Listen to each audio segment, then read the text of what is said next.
Bonsoir à tous, bienvenue. L'escale 225 nous conduira ce soir à Diaké, dans le sud Congo, où un festival fait aujourd'hui la fierté de la région. Le LF Festival est un événement culturel annuel qui vise à promouvoir la culture pétibé, peuple autochtone de la localité. En dehors des danses et chants du terroir, la course au pirogue demeure l'une des attractions de ce rendez-vous. D'ailleurs, le pirogue est un symbole important pour ce peuple lagunaire. Le reporter Moussa Daré et Gilles Tonien y étaient. Le compte rendu vous sera proposé tout à l'heure dans la grande édition. Dans l'actualité nationale également, cela fait plusieurs mois maintenant que les populations du quartier Guélia de Yopougon sont confrontées à une pénurie d'eau.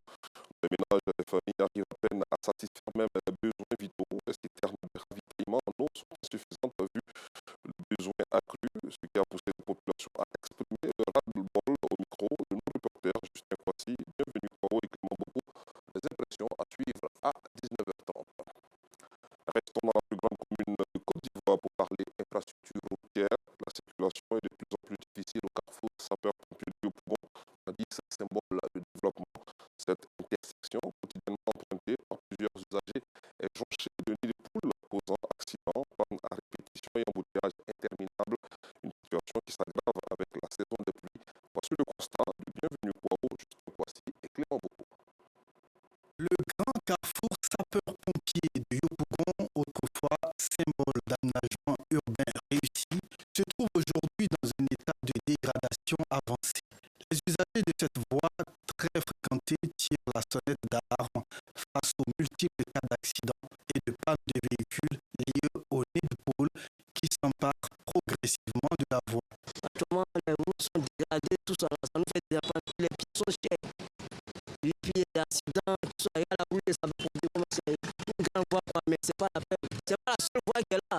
Il y a beaucoup de voies qui sont gâtées pour actuellement, mais on est là, on plaît ça, mais on va rien dire. Bon, normalement, la route, c'est fait pour d'abord dégrader comme c'est nouveau. C'est une grande voie, normalement, on doit rester cette voie. Chaque jour, des milliers de véhicules empruntent cette intersection reliant plusieurs quartiers de Yopougon. Ce carrefour, censé fluidifier la circulation dans la commune, est transformé en un véritable parcours de combattants à cause du manque d'entretien régulier. Un calvaire pour les chauffeurs de taxis communaux qui peinent à faire la recette journalière. Ça, il y a tous les emplois ici. Les poules là, on peut d'abord tracasser une fois. Donc, on va payer les patates. C'est vraiment la semaine là. Ça fait une heure dans la. Souvent, tout le monde coupe le bleu des gars. Ça fait notre. On peut même travailler. Ça nous fatigue. Ici, aux heures de pointe, règne une affluence. Malgré la présence des feux tricolores, il est difficile pour les piétons de traverser ce carrefour. Pour la descente. Mais ils viennent à l'année des poules qui dévisent les poules là. Sans compter les piétons des fois, c'est pas un souci en fait. Tant que les piétons, sinon si précisément, au fait, ça n'est pas de sécurité en fait.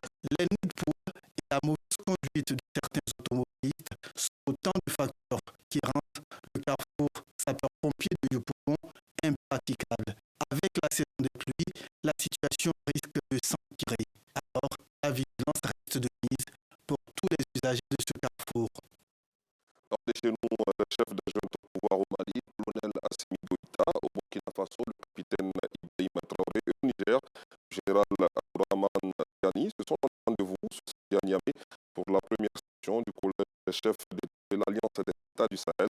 Cette rencontre est commentée à Abuja, capitale du Nigeria, où se tiendra demain le sommet ordinaire des chefs d'État des pays membres de la CEDEAO, organisation dont les jeux en question qui la portent.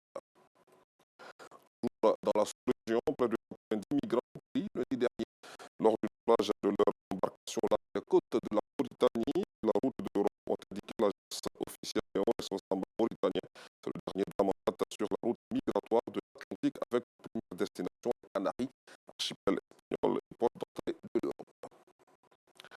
L'Europe, justement, le nouveau Premier ministre britannique a confirmé ce samedi qu'il n'était pas prêt à poursuivre le projet du précédent gouvernement conservateur d'expulser des migrants au Rwanda. Starmer a parlé de